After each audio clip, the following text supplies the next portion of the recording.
Hai, Assalamualaikum warahmatullahi wabarakatuh. Ohayo gozaimasu. Pada video kali ini saya akan menjelaskan mengenai partikel wa, ya, bagaimana penggunaannya. Sehubungan ada beberapa yang menanyakan tentang partikel dan tidak bisa saya bahas bersamaan dengan soal yang lain. Jadi harus sendiri. Hai, untuk partikel wa, penggunaannya yang pertama atau sebagai topik kalimat, ya, dia berfungsi sebagai topik kalimat dan bisa juga menjadi penanda subjek, ya, dalam beberapa hal. Misalnya pada kalimat watashi wa ai desu. Di sini watashi itu bisa sebagai topik kalimat, bisa juga sebagai subjek. Saya ai. Kalau dalam bahasa Indonesia saya berarti subjek. Kemudian berikutnya itu predikat, ya. Dalam kalimat nominal seperti ini yang diakhiri dengan des, berarti partikelnya adalah aides itu, ya, berpredikat kata benda. Watashi sebagai topik kalimat. Kemudian contoh lain, watashi wa Indonesia jin desu. Masih sama, watashi di sini sebagai topik kalimat. Atau bisa sekaligus menjadi subjek, ya. Kemudian Tokyo wa ima nanji desu ka? Juga sama. Kemudian watashi wa gohan o tabemasu. Nah, kalau di sini saya makan nasi. Ya, kalau dirinci saya subjek, makan atau tabemas predikat, nasi dalam kalimat ini gohan sebagai objek yang ditandai dengan partikel o. Kemudian shiryou wa fakusu de okutte kudasai. Nah, ini sangat terlihat sekali bahwa ini adalah topik kalimat, ya, shiryou. Kalau Shiryo, aku sudah okutte kudasai. Kalau dokumen, kirim dengan fax. Mungkin kalau yang lain, dikirim dengan apa? Nah, kemudian ini Chien-san wa Nihongo ga jouzu desu. Nah, ini topik kalimatnya adalah Chien-san. Keseluruhan dari Chien-san itu menjadi topik kalimat. Nah, di dalam diri Chien-san itu kemudian kita jabarkan karakteristiknya, sifatnya, atau apanya, ya, memberikan keterangan, sedikit keterangan tentang Chien-san. Kebetulan di sini keterangan yang diberikan adalah Nihongo ga jouzu desu. Chien-san wa Nihongo ga jouzu desu. Dari keseluruhan topik tentang Chien-san itu, yang kita bicarakan adalah Nihongo. Nihongo ga jouzu desu. Baik. Untuk memahami ini, bisa kita ilustrasikan seperti ini, ya. Misalkan di sini ada kalimat zo wa hana ga nagai desu. Sama pola kalimatnya dengan chien-san wa nihongo ga jouzu desu. Di mana zo ini adalah topik kalimat. Keseluruhan pembicaraan yang dibicarakan di sini adalah zo secara keseluruhan atau gajah. Nah, dari gajah itu, dari topik gajah itu, apa yang kita bahas? Di sini ada hana, ya. Hana ini belalai, ya, atau arti lain adalah hidung. Zo wa hana ga nagai desu. Jadi dari keseluruhan gajah ini yang kita bicarakan adalah zo-nya saja, hananya saja. Zo wa hana ga nagai desu. Seperti itu.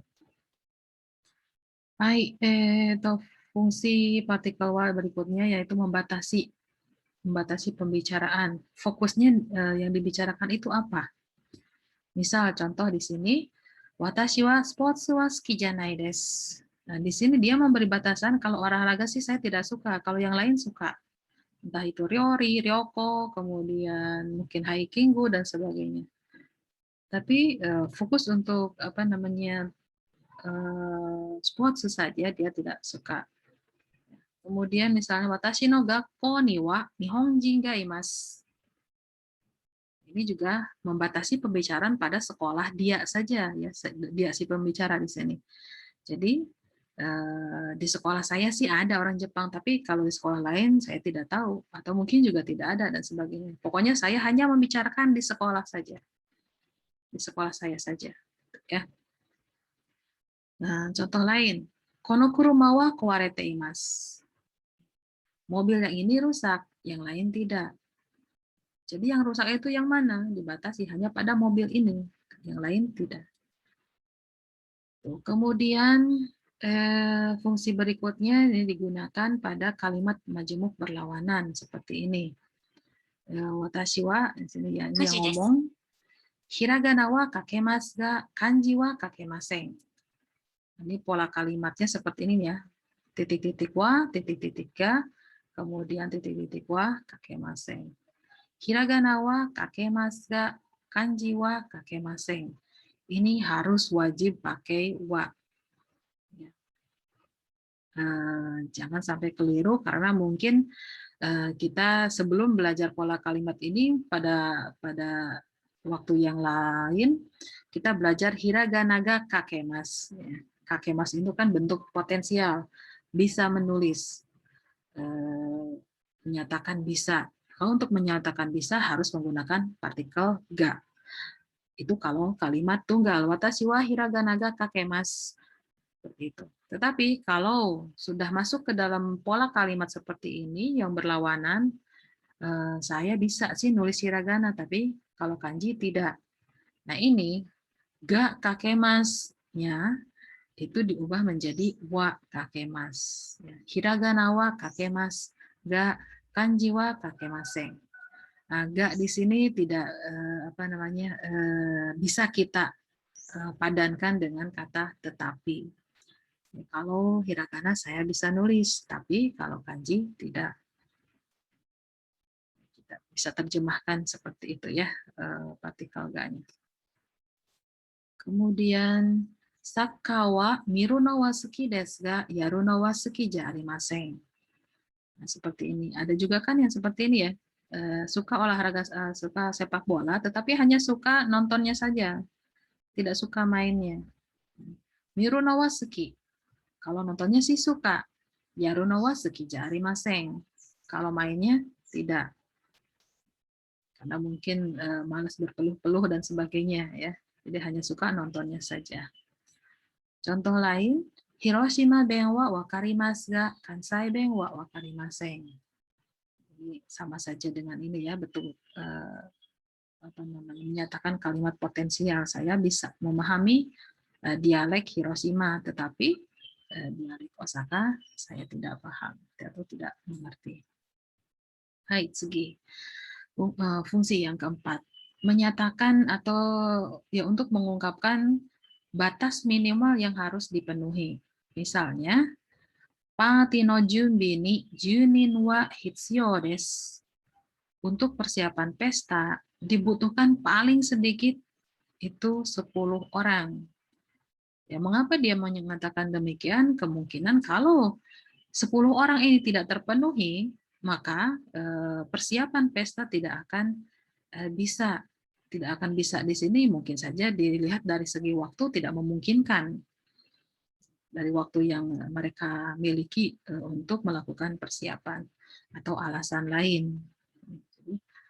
Party no junbi ni junin wa hitsuyou desu. Jadi ini syarat minimal yang harus dipenuhi untuk bisa melakukan persiapan pesta adalah 10 orang. Makanya di sini kita gunakan partikel wa. Bandingkan dengan ini, party no junbi ni junin ga hitsuyou desu. Nah, kalau di sini tidak ada emosi apapun ya, ini datar-datar saja, hanya menyatakan untuk persiapan pesta dibutuhkan 10 orang. Dan ini fleksibel, tidak 10 orang juga tidak apa-apa. Ya. Jadi tidak bermakna minimal harus ada 10 orang. Tidak. Itu kemudian berikutnya, mohon maaf, nomor 5, menjelaskan karakter atau kodrat alamiah manusia atau benda. Mengkodratnya seperti itu, misalnya hitowa shinu. Orang itu pasti mati. Yang namanya manusia itu pasti mati. Kodratnya seperti itu, tidak bisa diubah. Hitowa shinu. Sorawa aoi. Langit itu biru. Langit itu kodratnya biru. Sifat alaminya itu biru. Kadang kita melihat ada hitam, ada putih. Itu karena langitnya tertutup oleh awan putih atau awan hitam. Padahal sejatinya yang namanya langit itu biru. Contoh terakhir misalnya Chikyu wa Taiyo o mawaru. Yang namanya bumi itu kodratnya atau sifatnya atau apanya ya, yang mengelilingi matahari, bukan sebaliknya. Gitu. Itu tadi 5 fungsi partikel uap. Ya, ini mari kita lihat beberapa perbandingan penggunaan partikel uap dengan partikel yang lain, dan minasang nanti bisa lihat akan berbeda maknanya ya. Misalnya Nikuo tabemaseng dengan Nikuwa tabemaseng. Hai. Untuk Nikuo tabemaseng artinya dia itu sebetulnya seorang omnivora ya. Niku dimakan, sakana dimakan, sayur dimakan, bisa saja seperti itu. Cuma ketika dia mengucapkan kalimat ini, dia mengatakan kalau tidak makan daging. Berbeda halnya dengan Nikuwa tabemaseng. Kalau ini bisa kita maknai bahwa orang tersebut memang punya kebiasaan tidak makan daging. Bisa saja dia seorang vegetarian, atau mungkin orang yang beragama Buddha ya kalau tidak salah, yang tidak boleh memakan makhluk hidup seperti hewan. Itu bedanya. Berikutnya, tadi ada Sorawa Aoi, ya sudah saya jelaskan bahwa yang namanya langit itu kodratnya berwarna biru. Bandingkan dengan Soraga Aoi des. Nah, untuk kalimat Soraga Aoi des, ini ilustrasinya, misalnya kita sedang jalan, kemudian ya tidak sengaja nengok ke atas melihat langit, kemudian kita apa namanya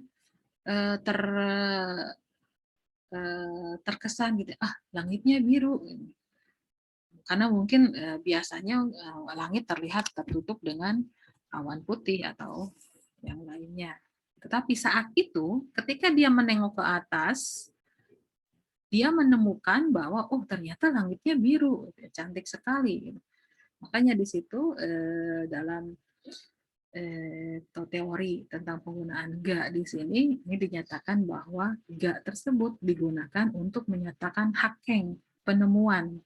Ya, penemuan di sini bukan berarti kita menemukan robot, kita menemukan zat apa, misalkan untuk obat corona dan sebagainya, bukan seperti itu ya.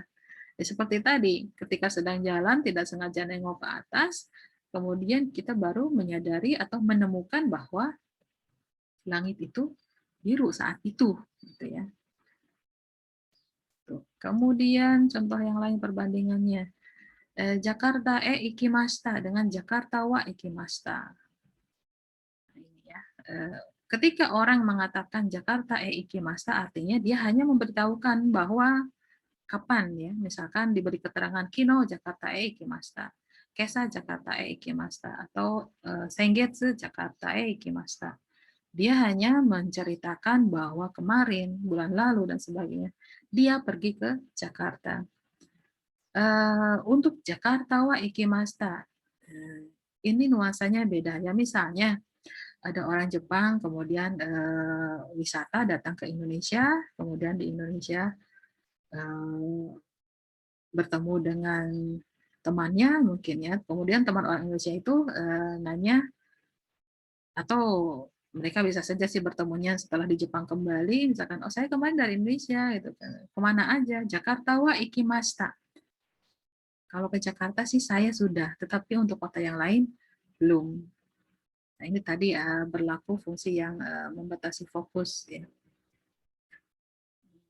Gitu ya. Jadi saya ulangi, untuk Jakarta wa ikimashita artinya dia hanya mengatakan, oh kalau ke Jakarta sih saya sudah, tetapi kalau ke kota yang lain belum. Jadi berbeda sekali nuansanya.